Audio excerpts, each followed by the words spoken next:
Les voy a pedir y les voy a invitar a que abramos nuestra Biblia en Lucas capítulo 1, verso 26 al verso 38. Lucas capítulo 1, verso 26 al verso 38.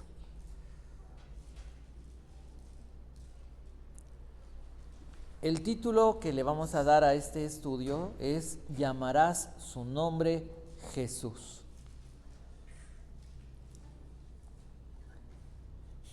Últimamente hay una frase muy recurrente en algunos medios, en algunos lugares, que dice que estamos en lo más oscuro de la noche. ¿Cómo dice? Que estamos en lo más oscuro de la noche. Entonces, este tema se me hace emocionante y se me hace bueno, oportuno poder compartírselos. Porque le hemos dado una vuelta más al sol. Estamos llegando al fin de año, estamos llegando a la temporada navideña, y en medio de tanto caos, en medio de tantas voces, en medio de tantos cumplimientos proféticos, como el Señor Jesús anunció, guerras, rumores de guerras, enfermedades, problemas sociales, hambres y todo lo que hoy vemos, también es a través de la Biblia vemos que es un momento en el que podemos recordar que hace 2000 años, cuando la humanidad enfrentaba problemas y tribulaciones, circunstancias bien difíciles, Dios comenzó una temporada de milagros.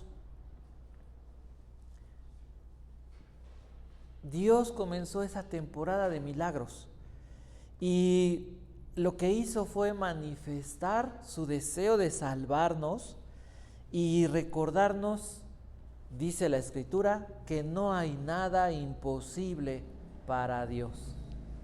Entonces, vamos a dar lectura a este pasaje, que es un poco sí largo, pero quiero que podamos conocer o recordar y ver cómo el Evangelio se observa en este pasaje. Dice lo siguiente: al sexto mes, el ángel Gabriel fue enviado por Dios a una ciudad de Galilea llamada Nazaret. 27. Una virgen comprometida para casarse con un hombre que se llamaba José, de los descendientes de David, y el nombre de la virgen era María. Y entrando el ángel le dijo: salve, muy favorecida, el Señor está contigo, bendita tú entre las mujeres. Ella se turbó por estas palabras, y se preguntaba qué clase de saludo sería este. Y el ángel le dijo: no temas, María, porque has hallado gracia delante de Dios. Concebirás en tu seno y darás a luz un hijo, y le pondrás por nombre Jesús. Este será grande y será llamado Hijo del Altísimo. Y el Señor Dios le dará el trono de su padre David, y reinará sobre la casa de Jacob para siempre, y su reino no tendrá fin. Entonces María dijo al ángel: ¿cómo será esto? Puesto que soy virgen. El ángel le respondió: el Espíritu Santo vendrá sobre ti, y el poder del Altísimo te cubrirá con su sombra. Por eso el niño que nacerá será llamado Hijo de Dios.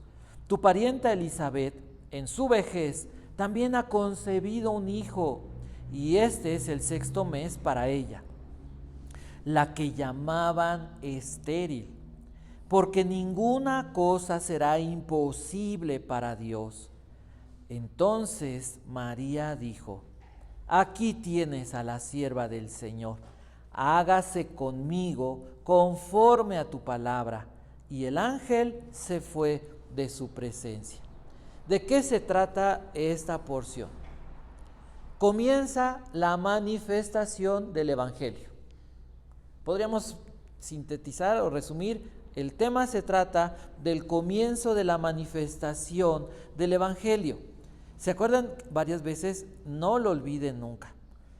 Cuando leemos la Biblia tenemos que ver que se puede entender que la Biblia, el tema habla de Jesús y el Evangelio. Dijimos y hemos dicho que todo el Antiguo Testamento se conoce como la preparación del Evangelio, ¿sí? Todo lo que sucedió en el Antiguo Testamento tenía un propósito. Fue un proceso a través del cual, una serie de pasos, a través del cual se preparó la manifestación del Evangelio, que son los 4 Evangelios. ¿La manifestación de qué se trata? Del momento en el que el Evangelio se hace realidad en la persona y en la obra de Jesús. Después de estos 4 Evangelios, el Evangelio comienza a propagarse en el libro de Hechos. La propagación del Evangelio, de la persona, se anuncia la persona, quién es Jesús y lo que hizo Jesús para salvar a las personas que se arrepienten y crean en Jesús. Y las epístolas, a partir de Romanos hasta Judas, nos hablan o nos explican de qué se trata el Evangelio. Ok, ya murió Jesús en la cruz y resucitó de entre los muertos y ascendió al Padre y dejó muchas promesas. ¿Y cómo vivo yo esas promesas efectivamente en mi vida? De eso se tratan las epístolas. Y Apocalipsis se trata de la consumación del Evangelio.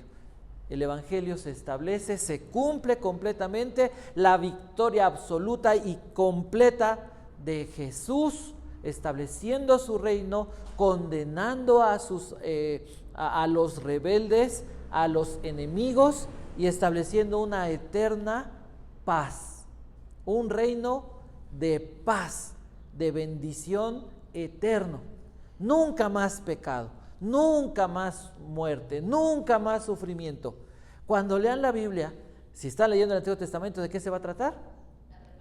De la preparación. Todo esto tenía que ver ¿con quién? Con Jesús y con la obra de Jesús. Y en cada porción del Antiguo Testamento observamos tipos, sombras, profecías de la persona o de la obra de Jesús. Encontramos el carácter de Dios y así es como vamos a entender la Biblia más claramente. Vamos a saber, bueno, esto tiene que ver con esto. Bueno, entonces estamos en la manifestación del Evangelio. Dios comienza el Evangelio con un movimiento cósmico. El día de hoy solamente quiero que consideremos que Dios envía un ángel, un ser espiritual, que no es la primera vez que aparece en la Biblia, ya había aparecido. ¿Se acuerdan ustedes? ¿Dónde? Un café al que lo recuerde. No se peleen, no se amontonen.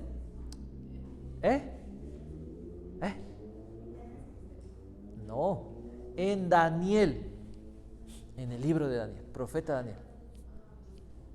Ok, ya era conocido y los hombres y sobre todo el pueblo de Israel sabían que Dios usaba ángeles. La palabra ángel significa mensajero. Usaba ángeles para enviar mensajes del cielo, ¿sí?, a personas sobre diferentes temas. Pero todos los temas tenían que ver con un solo personaje, con Jesucristo. Entonces viene el ángel enviado por el Señor para anunciarle a una mujer, a una señorita, con promesa de casamiento. A veces dicen, es que en la Biblia no se habla del noviazgo. Y entonces María y José, ya perdimos. Con promesa de casamiento. Y le dice, ¿qué crees? Que tú fuiste escogida por Dios para que a través de ti nazca la segunda persona de la divinidad, de la Trinidad, el Hijo de Dios, a través de ti va a nacer el Rey Salvador del mundo. De eso se trata la historia, pero vamos a 3 puntos para que los tengan. La enseñanza se trata de 3 cosas. Este tema nos dice que el Evangelio habla de un Salvador, o bueno, habla del Salvador que es Jesús, ¿sí? Ese es el primer punto, o esa es la enseñanza en 3 cosas. La primera es que el Evangelio habla de ¿quién? De una persona, de Jesús, y a lo mejor ustedes dicen, claro.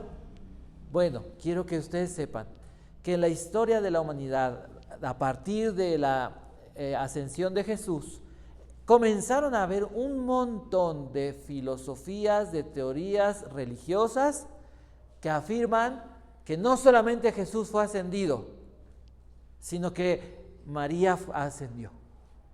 Y que María fue sin pecado concebida. Y que entonces Jesús es sí como que el Salvador, como que la mitad. Para que podamos entender que el Evangelio no habla de otra persona que no sea Jesús.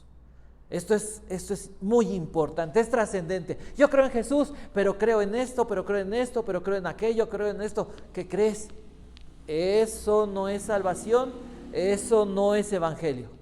Es que Jesús, a través de la Santa Madre Iglesia, nos provee el recurso para ser salvos. No dice la Biblia eso. Es Jesús. Y es importante que lo tengamos así muy claro, muy entendido, para que podamos explicarlo, enseñarlo a quien sea. Son palabras de Dios. No son debates, no son filosofías, no son pensamientos, opiniones, son palabras de Dios. Entonces el primer punto se trata de que el Evangelio habla de una persona llamada Jesús, que es el único Salvador. Otra cosa, el Evangelio fue anunciado por primera vez a través de ángeles. Imaginen ustedes. Y ahora, ¿a quién le ha encomendado el Señor la bendición, el regalo? Pues sí es una responsabilidad, pero el privilegio. A nosotros, ¿sí? ¿Y a quién se le anunció? ¿El Evangelio para quién es? Para los poderosísimos. Para todos los que reconocen fragilidad.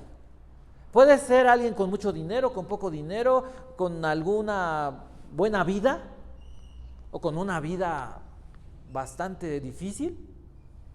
Para cualquiera que reconozca su fragilidad, su necesidad de Jesús. Observemos entonces lo siguiente. Primero, ¿cuántos personajes encontramos en la historia? 4. Comienza la historia ¿con quién? Verso 26, con Dios, con el Padre. Dice: el 6º mes el ángel Gabriel fue enviado por Dios a una ciudad de Galilea llamada de Nazaret. En el verso 28 encontramos lo siguiente, dice así, vamos a hablar de Dios, del Padre, la primera persona. El 28 dice: y entrando el ángel le dijo: salve, muy favorecida. Y esta palabra podría parafrasearse que Dios había decidido mostrarle su favor. Salve, muy favorecida. Imagínate, ¿cómo podríamos decirlo? Dios, qué bendición, qué bendita eres. Dios ha decidido mostrarte su favor. Dios, fíjense, dice, Dios, el Señor, está contigo y no hay nadie más bendita que tú entre las mujeres. Era una adolescente, sí es cierto que era una mujer de fe. Lo vemos en el cántico de María, más adelante lo cita Lucas. Sí, es una mujer que está recitando salmos y está alabando a Dios y dices: ¡wow! Era una adolescente, para variar.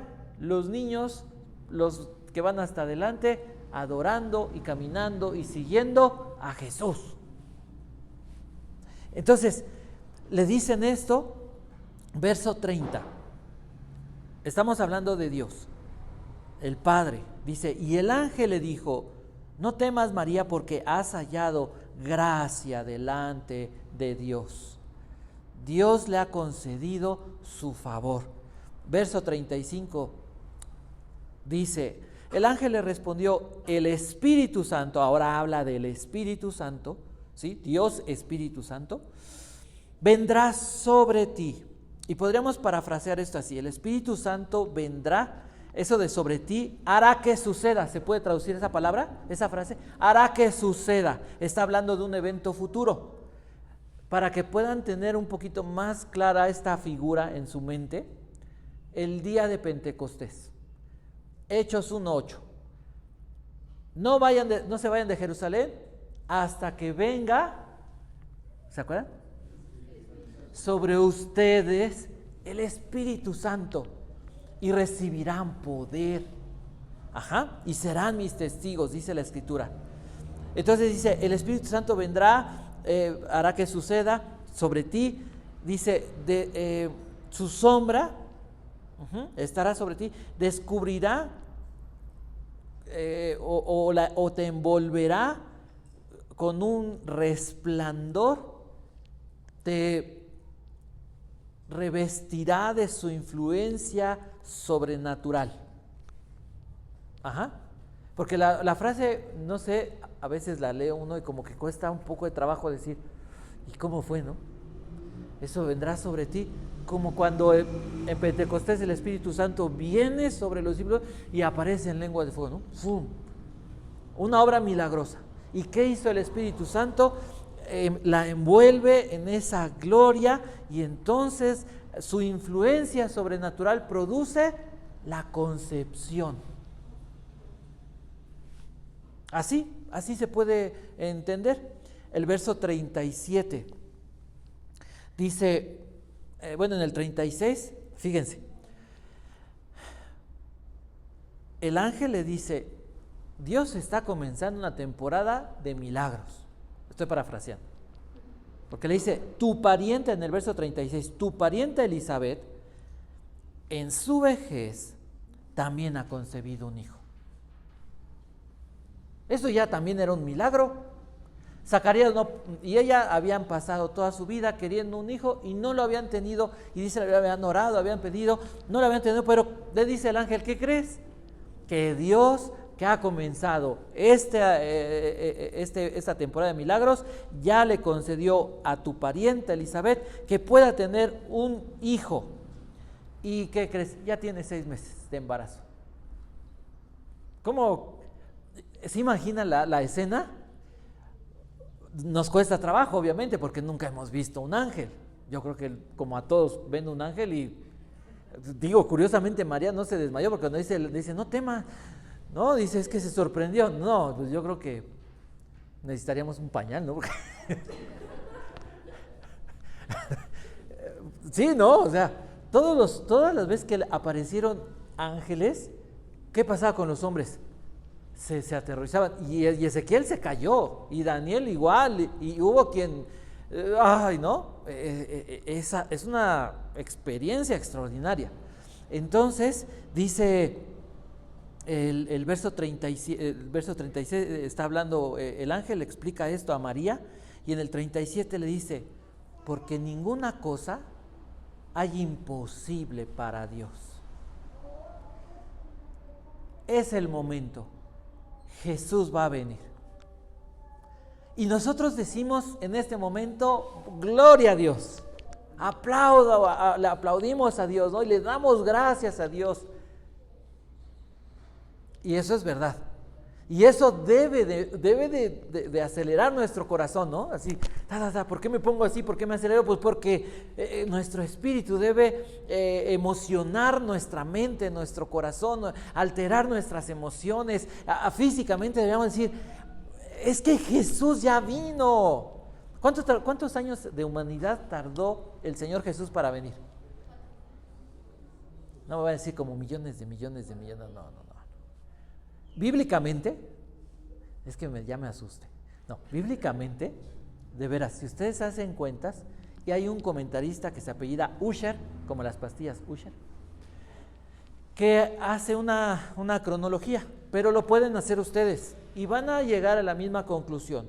Desde que Adán fue creado hasta la llegada del Señor, son 4,000 años aproximadamente, 4,004 años. Y del Señor Jesús a la fecha han pasado 2,000 años. O sea, 4,000 años de humanidad pasaron para que el Señor Jesús viniera. Y a tal grado que ya la gente no creía. Dicen que va a venir un Salvador, pero pues no llega, ¿no? O sea, imagínate, del primer anuncio, Génesis 3:15, a Abraham habían pasado 2,000 años. Ya había pasado un diluvio, había pasado la Torre de Babel, los hombres ya se habían vuelto ocultistas, idólatras. Imagina la maldad del hombre. De veras, así a lo mejor puedes entenderlo más gráficamente. Dios crea el universo y Dios crea a los ángeles. Y a un malvado ángel se le ocurre decir: ahora yo quiero estar por encima de Dios.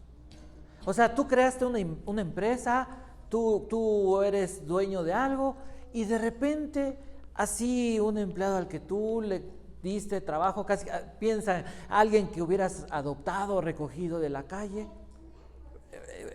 Los ángeles fueron creados. Intenta quitarte, despojarte de lo que tú hiciste, y después de todo lo que hiciste por él, fue echado del cielo, fue echado de su dignidad. Pero al hombre Dios, imagina, le construye un mundo hermoso, el huerto del Edén, y le dice: come de lo que quieras, mira los animalitos, mira cómo está, ve el mar, ¿no? Ve las montañas. Así de fácil. La piel del ojo, del párpado, no es igual a la piel del cachete. La piel de la mano de arriba no es la misma de la piel de la mano, de la palma. ¿Y en qué momento cambian? Porque muchas veces he dicho: señores, que no hay como una línea, pero es increíble. Es increíble la maravilla de lo que Dios ha hecho. Que el hígado puede ser trasplantado y con una parte se puede regenerar. Y a lo mejor a lo que le quitaron a una persona, con el tiempo se va a regenerar. ¡Ah, caramba! Pero esa evolución no cabe. Bueno, pues el hombre después de eso le dice a Dios: no quiero saber de ti. Este mundo es mío y vete de aquí. Hay error, hay equivocación, es maldad. No hay otra palabra. Y eso es lo que el hombre le hace a Dios. Pero Dios envía a su Hijo. Y regreso a la historia. Gabriel va con un mensaje. El mensaje, imagínate, el más importante, el del universo, en la historia. Va con una mujer y le dice, la llena de elogios, de honor, un ángel a esa mujer. Y le dice: va a nacer el Salvador. Viene el Hijo de Dios. Aquel personaje del que se ha hablado toda la historia. Aquel hombre que va a redimir a la humanidad y que va a salvar a la humanidad de lo que hoy ves y de la maldad que hay en su corazón. Y Gabriel anuncia la llegada del Hijo de Dios y describe qué palabras usa el ángel para describir la venida del Señor Jesús. Lo voy a ver cuando se los voy a mencionar cuando hable de Jesús. Ahora vayamos a María. El ángel llega y entrega el mensaje, explica cómo va a pasar y se va. Pero María ahora se queda, siendo adolescente, con una promesa de tener un esposo, siendo de la región de Galilea, viviendo en la ciudad de Genezaret, de Nazaret. En medio de eso, ellos tendrían que como descendientes, tanto María como José debían de vivir en Belén. ¿Cómo llegaron a Nazaret? Así son las cosas en la vida. Pero viven lejos de donde ellos debían de estar, de las condiciones en las que ellos debían de vivir. Esa niña, o esa señorita, esa muchachita, recibe como la promesa es increíble lo que le dicen. Las mujeres eran menospreciadas, eran así como de segundo nivel. Tú vas a ser el instrumento para que venga el Salvador. Vas a recibir un milagro. Y decimos otra vez, wow, bendito Dios. Ok, pero piensen en esto. Vivía en un mundo difícil. Lo que representaría para ella tener un hijo sin estar ya viviendo con su esposo. Pero es que era necesario eso, porque si no hubieran dudado de que Jesús fuera realmente un nacimiento virginal milagroso. Ella iba a ser por causa del Evangelio expuesta a ¿cómo se diría?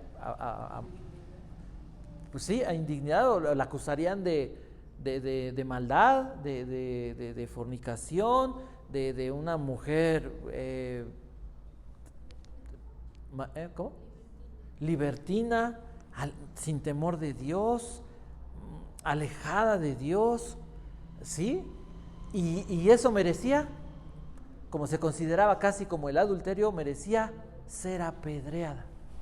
Entonces, vemos que el Evangelio implicaba, como siempre, renunciar a la vida normal, natural del mundo, para buscar seguir el llamado de Dios. Y esto es muy importante porque a veces decimos, hoy Dios cambia tu vida. Sí, pero no estamos glorificados.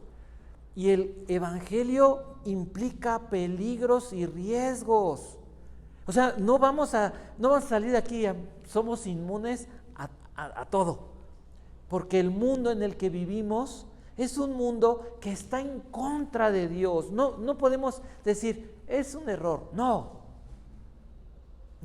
el mundo está en contra de Dios. El mundo está en contra de Jesús. El mundo no quiere a Dios aquí. Prefiere al mal, prefiere al maligno, adorar lo que sea.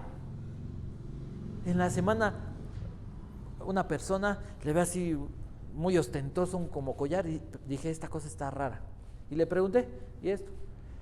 Y omitiré muchos detalles por la persona, pero con estos me cubro. ¿No? Ok. No, pues tengo que ir y con estos y con esto y con esto y con esto y con estos para que le den una buena, y con estos, mira, casi no me pasa nada. Eso es lo que a la gente le gusta. ¿Prefiere la gente eso a entregarle su vida a Jesús? Y por eso entregarle la vida a Jesús implica muchas veces riesgos. Jesús lo dijo, el que quiera seguirme, ¿qué tiene que hacer? Negarse, tomar su cruz. La cruz no es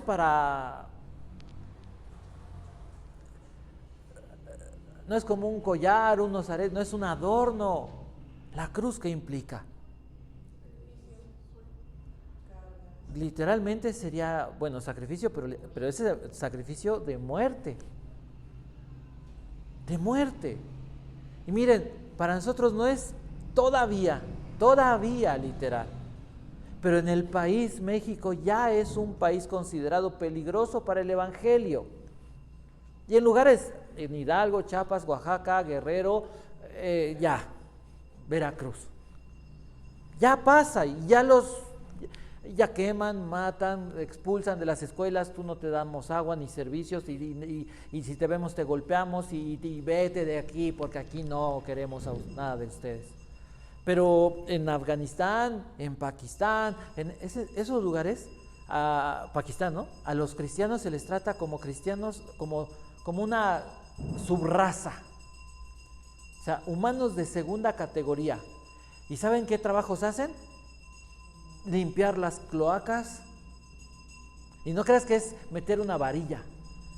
Se meten a donde está todo eso para sacar, para destapar, para recoger la basura. Porque no hay trabajo para un cristiano. Entonces, lo que nadie quiere hacer es lo que hacen. Y los matan. En muchos lugares tu fe es así, porque ni tu familia te denuncia para no meterse en problemas con los demás. Y te matan. Entonces, el Evangelio, hoy estamos aquí y celebramos, y de veras agradezcan a Dios, agradezcamos y de veras alabemos a Dios. En esta semana le decía yo a Laura y a ellos, a los niños, ¿no? Miren, no sé qué venga, pero vamos a alabar a Dios. Y si alguien quiere acompañarnos a alabar a Dios, bienvenido, en donde estemos. Pero si no, vamos a alabar a Dios y vamos a hablar de Cristo, en donde estemos, y celebremos a Jesús. Es como, pensemos, una comparación a lo mejor muy simple. Si cumple años alguien en la familia, pues a lo mejor México ni siquiera se entera. Pero en mi casa yo le celebro, y en la iglesia le celebro. Pero el mundo no importa, pero a mí sí me importa. Esa es la forma. Eso es lo que debemos de tener en el corazón y debemos de buscar. De esa manera se debe vivir el cristianismo, porque es real, porque pertenecemos a un reino vencedor, victorioso. Y cuando se habla de Jesús, el ángel describe a Jesús, versos 32 y 33, dice así: este será grande, la palabra grande es mega, y será llamado Hijo del Inigualable, del Altísimo, del Supremo. Y dice, y recibirá,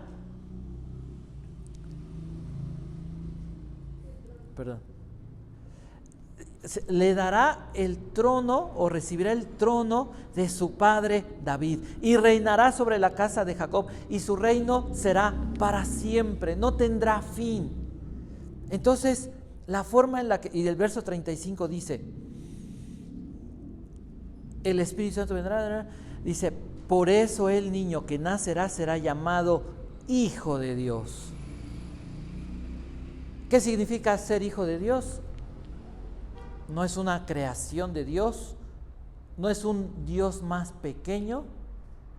A Jesús lo iban a apedrear por blasfemo, por decir que era hijo de Dios, y eso lo hacía igual a Dios, porque eso recordaba que Él era la persona a la que todo el Antiguo Testamento vieron los que lograron ver a Dios. Lo dice Juan, a Dios nadie lo ha visto jamás. A Dios nadie lo ha visto jamás. ¿A quién? Al Padre. Al Padre nadie lo ha visto, pero ¿a quién sí? ¿Y a través de quién se vio la gloria de Dios? ¿Y a través de quién se recibe la gracia de Dios y la salvación de Dios? A Jesús. ¿A quién veía a Adán? Al Señor Jesús. Y caminaban con él así por el bosque, platicando, y le enseñaba. ¿Y Abraham a quién vio? A Jesús. Ay, Señor, pero es que dices que va a tener un hijo, pero es que, ay, Señor, está difícil, mira, me trajiste una tierra que dices que esta es la tierra maravillosa que escogiste, y mira a todos los cananeos, y luego ya está habiendo hambre, y nadie nos quiere, y nos tratan como pasajeros, como peregrinos, somos nómadas. Pues, ¿cuál tierra, Dios, no? Y luego, ¿cómo voy a tomar posesión si no tengo ni familia? Y bueno, imaginen esto, hasta mi sobrino me abandonó. yo hablo de ti, estoy caminando contigo y mi sobrino me abandona. ¿Le iba bien a Abraham, humanamente hablando? Pues como que parece que está medio raro. Pero es que volteemos la cosa, veamos las cosas desde la perspectiva de Dios. ¿El evangelio de qué se trata? De que el Señor es misericordioso y busca la salvación de los hombres. Y Dios trajo a Abraham a esa tierra perversa. ¿Para qué? Para que esa tierra perversa supiera que Dios no se había ido de la esfera humana, porque todos conocían del Dios de Abraham, del Dios invisible, del Dios sin rostro. O sea, habían oído. A ver, ¿quién destruyó la torre de Babel si todos estaban juntos? Pues fue Dios. ¿Y quién inventó los idiomas? Dios. ¿Y quién? O sea, todos sabían. Pero vivían en idolatrías, vivían sacrificando sus bebés, las mujeres a los ídolos. ¿Sabían ustedes que los aztecas eran lo peor? Eran tan malos y tan aborrecibles que todas las tribus de alrededor se juntaron con los españoles para acabar con los... Hay estadísticas de los miles de personas que mataban mensualmente. Y decimos, ay, nuestras raíces. No, cuidado, porque eso es, de veras, sí son raíces, pero raíces de pecado. La adoración a la muerte, ¿desde cuándo? Hoy nuestra tradición de ocultismo. Pues por eso Jesús apareció, para salvarnos de todo esto. De eso se trata el evangelio. Que la gente sepa que hay Dios, que Dios no se olvidó de la humanidad y que Dios a final de cuentas va a juzgar el pecado. Y a final de cuentas Dios no quiere que la gente vaya al infierno. Dios quiere salvarlos, pero Dios tampoco va a obligar a nadie a que lo sigan a fuerza. Entonces, vean ustedes, Dios se acerca a la humanidad. En lo más oscuro de la noche, Dios puso en marcha su evangelio, su plan de salvación. ¿Cuál era el pecado que podemos observar aquí? Había religión, pero no había fe. Había tradiciones y estaba el templo y había un montón de sectas. Los celotes, los esenios, los fariseos, los saduceos, se me fueron los otros. Había un montón, y los que ya ni creían, ¿no? Por el mundo helénico que había invadido o que se había introducido en medio de la cultura judía. Pero ese pueblo que podría ser el más cercano a Dios, los demás ya ni se mencionan, ya no creían y ya no esperaban. Es que un día va a llegar, pero ¿cómo vivían? Como si no esperaran, ¿no? O sea, ellos decían, sí, va a venir y un día va a aparecer y va a conquistar y todo y esto y lo otro, pero ¿cómo vivían? Helenizados, ¿sí? Ya culturalizados a lo griego, ¿sí? Ya el gimnasio, el mostrar el cuerpo, ¿no? La inmoralidad, las tradiciones, ya más costumbre que nada, ya un sincretismo. Había promesas proféticas, pero ¿quién tenía fe? Muy poquitos, pero muy poquitos. El pecado más grande era alejarse de Dios. Y al estar lejos de Dios, el corazón es incrédulo.